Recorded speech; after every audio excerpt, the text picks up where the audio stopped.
Good afternoon, Terp fans. It's TerpTalk Tuesday again. Pat Donohue with us again. As always, tell them how to find you on Rivals and on Twitter. Yeah, no, the Maryland's Rivals website is terrapinsportsreport.com. If you want to find them on Twitter, it's at terrapinsports. And then my personal Twitter handle is at sportsdownpat. Okay, and I'm at Wayne Terp. So I want to go back to, we'll get to the press conference in a minute, but I want to go back to your impressions of being in Baltimore on Saturday. I saw you before the game. I didn't get a chance to catch up afterwards, but even though we lost, I had a great time. That was a classic game. Yep. Take the kids and say, this is what it used to be like. Absolutely. No, I was told a lot of people actually, and that was by far the most entertaining Terps game of the season. Whether, win or lose, that's the type of football you want to see. And the team played with heart. The team played with grit. They definitely, like Loxley said numerous times after the game and today, you left it all out on the field. So that's really all you can ask for as fans, as players, as coaches. So all around, good game, I think. My mother said, don't say that I don't like Penn State anymore, but I got to bring it up one more time.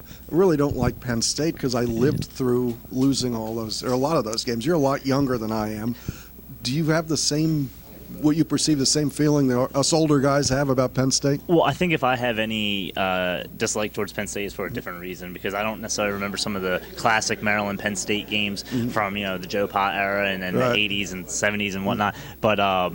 But no, I grew up in Pennsylvania, just outside of Philadelphia, so I have a lot of friends, a lot of relatives, people I know who went to Penn State, graduated from Penn State, are at Penn State. I could have went to Penn State. I never really wanted to. So I wanted to get out of the state. I've always liked Maryland. Well, we're happy you came here. Yeah, exactly. So I'm happy to be here. And now I just like to avoid getting a bunch of texts and phone calls from friends and family to talk trash. I like to, root against Penn State, and obviously if disappointed anytime my Terps come up short against them. Yeah, we just came up short. I tell you, the turnovers killed us, but I don't really want to rehash everything that went wrong. But boy, it came to one or two plays. It's amazing because Perry played a pretty good game for the most part, and it really was just the turnovers that need to be cut back on. He knows that, the team knows that, and sometimes the balls just don't bounce your way, and you get a tipped ball here or an unlucky strip there. So,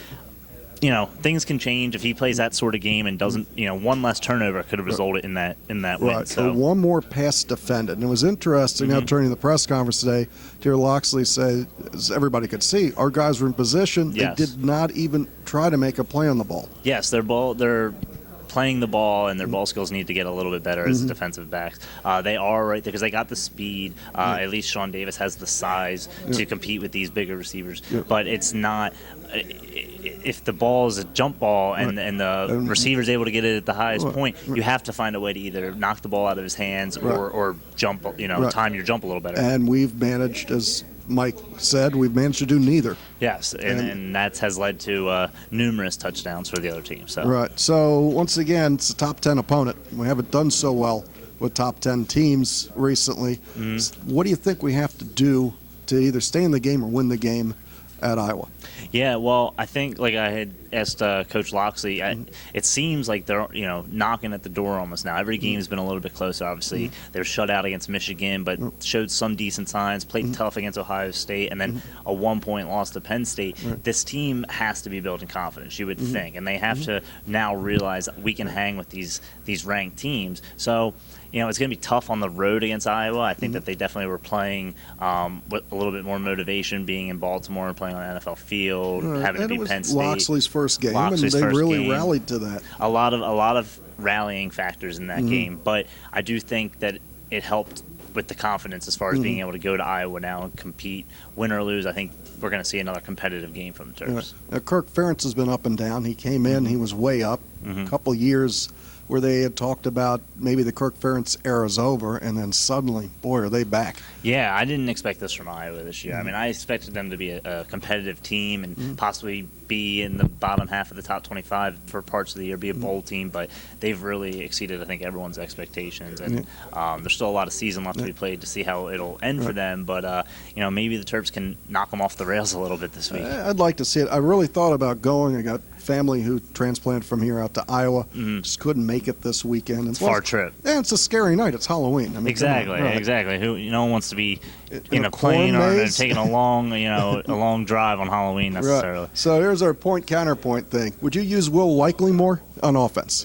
I know the fans want to. Every fan I talk to is like, they got to use him more on offense. It seems. I think he's on that jet sweep that they like to run him with. He's almost guaranteed to pick up 3-5 yards every time, just with his speed and able to get around the corner. Right. So, even if you don't hand him the ball, he's guaranteed to get somebody else to pay attention to him. And that's another thing as a decoy. So I do think I would use him a little more, but then again, you can't afford to lose. That is the defensive backs have looked already. You can't afford to lose him on defense. He is still the best defensive back they have, and also as a return man, he's valuable. So you don't want to overuse him and have him get hurt, because then you're hurting yourself. But running around as a decoy makes some sense. Absolutely. Would you ever think of using Cockrell with Hills in the backfield? I thought about that, and I saw Shane took a couple snaps, like Wildcat snaps against Penn State. I don't see. I mean, Penn State used a Wildcat play where they split Hackenberg out wide. Maybe if the Terps did something like that, where they put Hills out wide as like a distraction, and then Cockerell. I don't know if that necessarily helps. I think they'd be better off. I think that Will Likely poses more of a threat as a gadget offensive player, and they should maybe work him in more than even Shane and Perry at the same time. Last one. Do you ever think that they're going to let Cockrell, as a changeup, throw the football? That would be a surprise. See, those are the types of things I'm talking about that would actually catch a defense off guard. I mean, when Likely comes in, they're obviously going to be focusing on him. If you put Perry and Shane in there at the same time, they might be a little confused, but I don't like Perry. No one's going to respect Perry as a receiving threat really at that point. So if you put Cockerell in there as a Wildcat and they think he's going to run, but then all of a sudden he throws one over the top, that could really work. And that and other innovative ideas. We thank Pat. I wonder if Loxley's listening at all. So we'll see. I think he went down the hall. This is Wayne Viener for Pat Donohue. This has been Terp Talk Tuesday. I will talk to you next week after the Iowa game and in preparation for Wisconsin rolling into College Park. Thanks for watching.